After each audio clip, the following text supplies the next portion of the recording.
कि हिंदुस्तान का खर्चा डिफेंस पर हमसे 7.5 गुना हो चुका है। हम जब हुकूमत में थे तो हमने कोशिश करके रेशियो 1:3 रखा था। 90% आपका डिफेंस का खर्चा कर्जों से पूरा कर रहे हैं आप।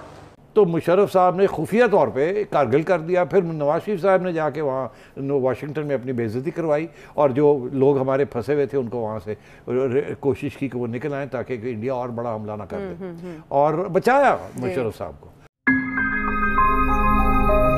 मैंने तो आपको डिफेंस के खर्चे का बताया नहीं, तकरीबन अगर आप सिविल आर्म फोर्सेस और मुख्तलिफ लगा लें, सबको एडअप कर लें, पेंशन मिला लें, तो ये तकरीबन 2000 अरब के करीब पहुंचता है। वो तो कहते हैं हम दुनिया के मुकाबले में 2% से ज्यादा भी नहीं। सबसे वो तो ये कहते हैं कि with compare to India and other country हमारा 2.5% है। हम तो सिर्फ 11 अरब पता नहीं इतने डॉलर खर्च कर रहे हैं, बाकी तो ये देखिए।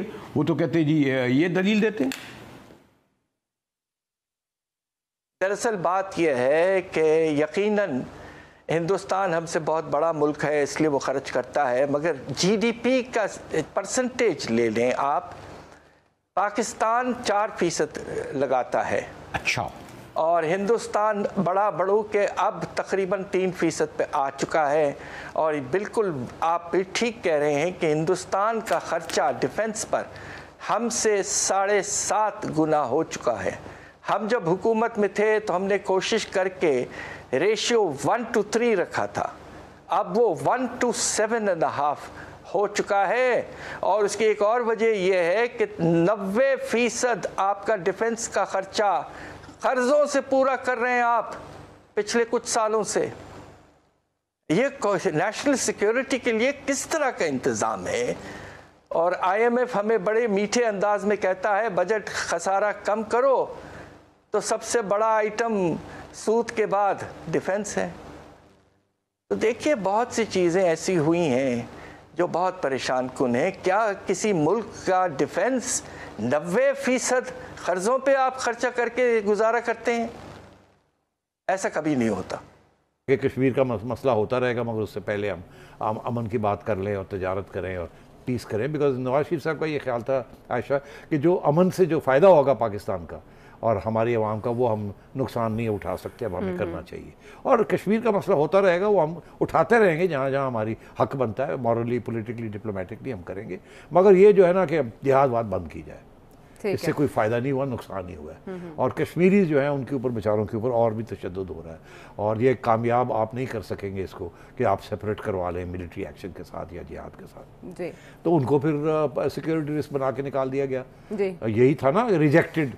वही सारी बात क्या थी वो रिजेक्टेड वाली, वो ये डॉन लीक्स यही थी ना कि खान नवाज शरीफ साहब ने एक सिक्योरिटी काउंसिल की मीटिंग के अंदर, जहाँ DG ऐसे उस वक्त के जनरल रिजवान बैठे हुए थे, उनसे कहा कि यार है बंद करो ते की करते पे हो। बिकॉज इन्होंने फिर यहाँ से इल्जाम ये था कि यहाँ से कुछ लोग गए हैं, पठानकोट गए हैं, इधर गए हैं, उधर गए हैं, मसला बन गया था।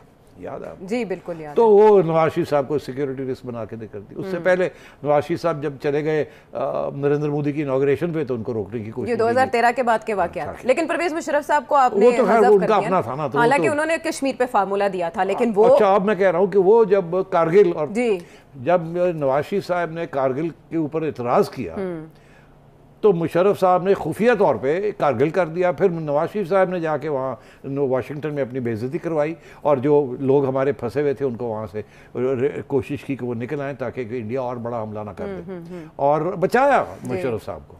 और उसके बाद फिर मुशर्रफ साहब ने इनको निकाल दिया जी। और उसके बाद जब निकाल दिया तो मुशर्रफ साहब ने टेक ओवर कर लिया जब, तो उसके बाद क्या किया, पहले आगरा में गए 91 में मेरा ख्याल, या 92 में, ये 2001 में, और कहा कि नहीं, हम जब तक कश्मीर का मसला नहीं हल होगा हम नहीं करेंगे कोई बात। उसके 2 साल बाद जाके वाजपेयी साहब के साथ एक साख कॉन्फ्रेंस में जाके हाथ मिला लिया और शुरू कर दिया ये डिप्लोमेसी ऑन कश्मीर, जिसका जो फाइनल नतीजा यही था। वो जो सारी डिप्लोमेसी बैक चैनल चल रही थी, कश्मीर सोल्यूशन क्या थी कि अमन अमान की बात करें, 4 पॉइंट फार्मूला दे दिया ना, कश्मीर 50 साल के बाद बात पे कर लेंगे अभी आप वही। हाँ, वही जो नवाज शरीफ साहब कह, तो बात ये है कि छोटी छोटी जो पॉलिसी इश्यूज है उसके ऊपर झगड़े होते हैं। सिविलियंस ने कभी इनके बजट्स कम करने की बात नहीं की। सिविलियंस ने कभी किसी स्टेज पे भी किसी एक जर्नैल के खिलाफ कोई कार्रवाई करने की बात नहीं कही, कुछ नहीं, कभी इंटरफेयर नहीं किया।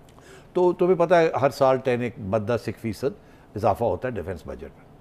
कोई उसके ऊपर डिबेट नहीं होती, कोई कुछ नहीं होता। आज तक किसी हुकूमत ने, इंक्लूडिंग नवाज शरीफ हुकूमत, कभी ये नहीं कहा कि डिफेंस बजट कम करें, क्योंकि हम समझते हैं कि डिफेंस बड़ी इंपॉर्टेंट है हमारे लिए। कोई सियासतदान या सियासी जमात ये नहीं कहती, ना ही करने की कोशिश की है। वो 10-11% हर साल उनका बजट वो मांगते हैं, उनको वो मिल जाता है। जय हिंद दोस्तों, आपके अपने YouTube चैनल पाकी मीडिया ऑन इंडिया में आपका स्वागत है।